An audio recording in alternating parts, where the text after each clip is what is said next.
Bismillahirrahmanirrahim. Assalamualaikum warahmatullahi wabarakatuh. Hamdan wa syukran lillah. Assalatu wassalamu ala rasulillah. Teman-teman sekalian, sebentar lagi kita akan memasuki bulan haji. Jadi ada beberapa tips. Saya sendiri itu adalah tour leader haji dan umroh dari sebuah biro. Ada beberapa tips yang bisa kita praktekkan untuk bisa segera berangkat haji. Yang pertama, kita harus punya beberapa prinsip yang bisa kita pegang dan kita praktekkan. Yang pertama, Allah itu tidak memanggil yang mampu, tetapi Allah memampukan yang terpanggil. Jadi kalau kita belajar dari masyarakat kita, betapa banyak yang dia itu dari kacamata manusia, itu keadaan ekonominya biasa saja, tetapi kok mereka bisa berangkat haji. Tetapi ada beberapa yang kita anggap itu dia orang kaya, tetapi tidak pernah kita mendapati orang itu berangkat haji ataupun umroh. Maka sejatinya panggilan haji atau juga umroh itu adalah keterpanggilan kita kepada Allah. Jadi kita harus merasa kita itu dipanggil sama Allah. Itu yang pertama. Kemudian yang kedua, jarak kita dengan Baitullah itu tidak akan berubah kecuali dengan cara kita melangkah. Melangkahnya dengan apa? Ya dengan setiap kemampuan yang kita punya. Yang dia sudah punya uang, dia menabung. Yang dia belum punya ilmu, dia menambah ilmunya. Karena apa? Memantaskan diri kita di hadapan Allah untuk bisa menjadi tamu Allah itu sangat penting. Kemudian dalam sebuah hadis qudsi Allah itu berfirman, barang siapa yang mendekat padaku sejengkal, maka aku akan mendekat padanya sehasta. Barang siapa yang mendekat sehasta, aku akan mendekat sedepa.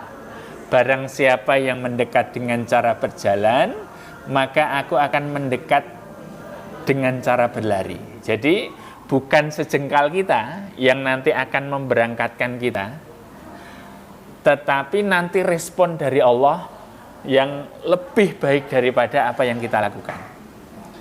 Ada sebuah kisah ya, dulu saya itu tahun 2017 itu berangkat umroh. Kemudian saya itu penasaran dengan ada dua orang berasal dari Kabupaten Blora. Itu saya ngobrol dengan beliau, itu saya tanya, Pak, jenengan kok bisa umroh, bisa berangkat ke Baitullah, itu usahanya apa? Saya lihat beliau berdua ini soalnya dari segi penampilan sangat sederhana, dan beliau itu mengatakan bahwa mereka berdua ini cuma seorang peternak kambing, dan bukan kambing miliknya, tetapi kambing itu adalah kambing yang dititipkan dari sebuah lembaga zakat waktu itu. Jadi kampungnya itu adalah kampung yang orang-orangnya memelihara kambing, dan sistemnya adalah dibayar bulanan. Kalau nggak salah namanya itu Pak Amin. Pak Amin ini bercerita gini, terus terang Ustadz, saya sampai di sini itu tidak tahu biayanya itu berapa. Padahal waktu itu biayanya hampir 30 juta. Karena waktu itu berangkat bareng saya, itu fasilitasnya pesawat Garuda. Kemudian, loh kok bisa Pak? Jenengan itu tidak tahu harganya berapa. Mosok sudah sampai di sini kemarin nggak bayar? Bener Ustadz, saya itu nggak bayar. Terus akhirnya beliau bercerita, dulu kan tim kita itu pernah datang ke tempatnya beliau, kemudian menyampaikan tentang keutamaan ke Baitullah, keutamaan haji umrah. Kemudian beliau ini saking semangatnya, kemudian apa yang beliau bisa lakukan, beliau lakukan. Waktu itu beliau pamitan kepada supervisornya untuk bikin paspor. Jadi waktu pamitan ditanya, Pak, emangnya mau bikin paspor mau kemana? Kemudian beliau ini menjawab, kami insya Allah mau berangkat ke Baitullah, mau umroh. Akhirnya ini ditanya lagi sama supervisornya, berarti uangnya sudah banyak dong mau berangkat umroh? Belum ada Pak. Kata Ustadz, apa yang bisa kita lakukan, dilakukan. Ini saya punyanya itu cuman untuk biaya paspor, dan kita mau pamit Pak, besok sewaktu-waktu kita mau bikin paspor, tolong carikan pengganti untuk saya, itu ngurusin kambing. Kemudian beliau ini berdua ini seperti dibantu sama supervisornya itu, sebentar ya Pak ya. Kayaknya dulu itu dari direksi itu mereka setahun yang lalu itu sudah rapat bahwasanya nanti mulai tahun depan itu akan memberangkatkan yang dititipi kambing-kambing itu, peternak-peternak itu akan diberangkatkan setahun 2 orang. Kemudian karena jenengan ini mau berangkat, ini tak teleponin dulu ya ke pihak direksi. Akhirnya ditelepon. Setelah ditelepon itu alhamdulillah Pak, jenengan berkesempatan untuk berangkat umroh berdua dan seluruhnya dibiayai sama perusahaan. Akhirnya yang terjadi apa? Beliau berdua ini, satunya namanya Pak Amin, satunya saya lupa. Itu kemudian beliau berangkat. Nah, dari sini teman-teman sekalian, jadi untuk berangkat ke Baitullah itu terkadang itu adalah panggilan Allah, dan seringnya seperti itu. Jadi bukan karena uang yang memberangkatkan kita, tetapi lebih dari itu, kemauan, kemudian keinginan yang besar, itulah yang bisa memberangkatkan kita. Dan Pak Amin tadi terbukti. Coba bayangkan, kalau beliau itu tidak pamitan kepada supervisornya untuk berangkat umroh atau untuk bikin paspor itu, apakah beliau bisa berangkat? Tentu dari kacamata manusia, ini beliau tidak akan bisa berangkat karena apa? Kemampuan keuangannya minimal. Jadi kita punya kemampuan seperti apapun, gunakan itu untuk mendekat kepada Allah. Karena apa? Bukan kemampuan kita yang memberangkatkan kita, tapi respon dari Allah. Kemudian yang ketiga, jangan pernah kita itu menyepelekan panggilan Allah itu. Jadi dalam sebuah hadis disebutkan, man arada hajja falyata'ajjal. Kalau kamu sudah berkeinginan haji atau umroh, maka hendaknya disegerakan. Karena bisa jadi yang pertama akan datang penyakit. Yang kedua, akan diambil rezekinya, dan yang ketiga akan dilupakan dari panggilan itu. Yang pertama ya, ini akan diberi sakit atau diberi penyakit. Coba lihat betapa banyak di lingkungan sekitar kita, bisa keluarga kita, teman kita, tetangga-tetangga kita, mereka itu sebenarnya mampu, tetapi tidak segera berangkat menuju Baitullah. Yang terjadi apa? Allah memberikan sakit, yang sakitnya itu justru menghabiskan lebih banyak daripada biaya haji dan umroh itu sendiri. Pasti kita sering menemui itu. Pertanyaannya, mau segera dipakai untuk berangkat haji atau umroh, atau diberi sakit oleh Allah? Tentu kita memilih untuk segera berangkat haji atau umroh. Kemudian yang kedua,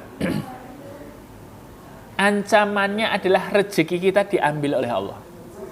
Jadi tidak segera berangkat, nanti rezeki yang sudah diberikan oleh Allah itu nanti akan diambil paksa oleh Allah. Dan ini tidak terjadi di orang lain, bahkan keluarga saya sendiri pernah mengalami. Jadi di tahun 2002, bapak ibu saya itu diajak oleh Pak D saya. Jadi kakaknya ibu itu mau berangkat haji, ngajak orang tua saya, ayo kita berangkat haji bareng-bareng. Tapi yang terjadi apa? Karena waktu itu bapak saya, ayah saya itu menderita sakit ginjal. Itu kemudian beliau itu bilang ke Pak D saya, Pak D mohon maaf, ini kita tidak bisa berangkat dulu. Ini mau kita belikan kendaraan dulu. Waktu itu bapak ibu saya beli mobil. Kemudian waktu beli mobil itu ya kita pakai sehari-hari. Kemudian ternyata Allah berkehendak mobil itu hilang. Kecurian, dicuri orang. Nah, ini beritanya bahkan ada di sebuah koran yang cukup populer di Jogja. Nama korannya KR. Itu mobil itu hilang waktu subuh hari.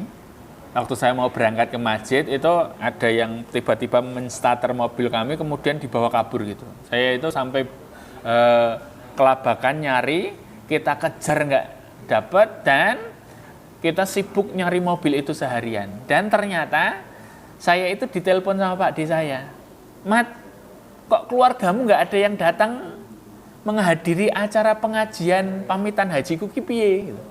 Ternyata mobil kami itu hilang di saat Pak D kami yang ngajak Bapak Ibu untuk haji itu pengajian pamitan haji. Coba bayangkan teman-teman.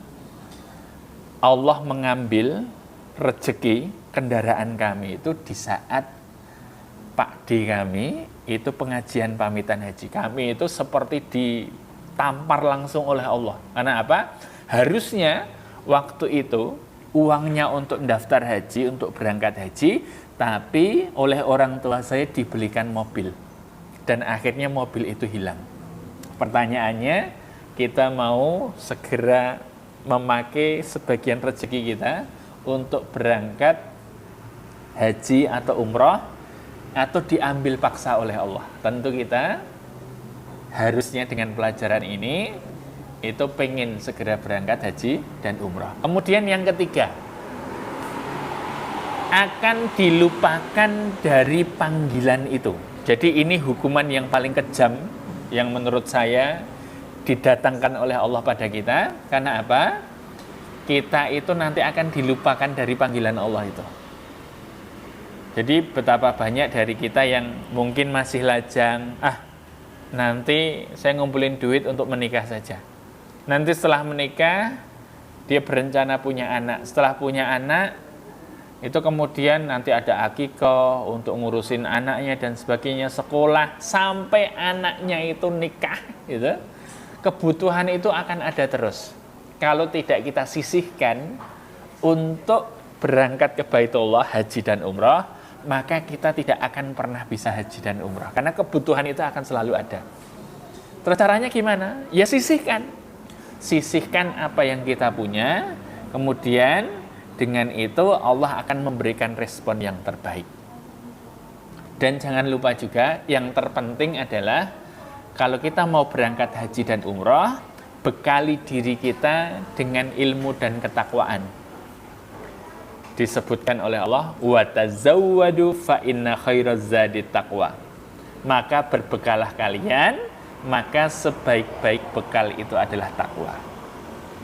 Dan jangan lupa juga, kalau panggilan haji dan umrah, perintahnya itu Allah tidak menyebutkan langsung. Kalau perintah sholat, itu wa aqimis sholah wa atuz zakah.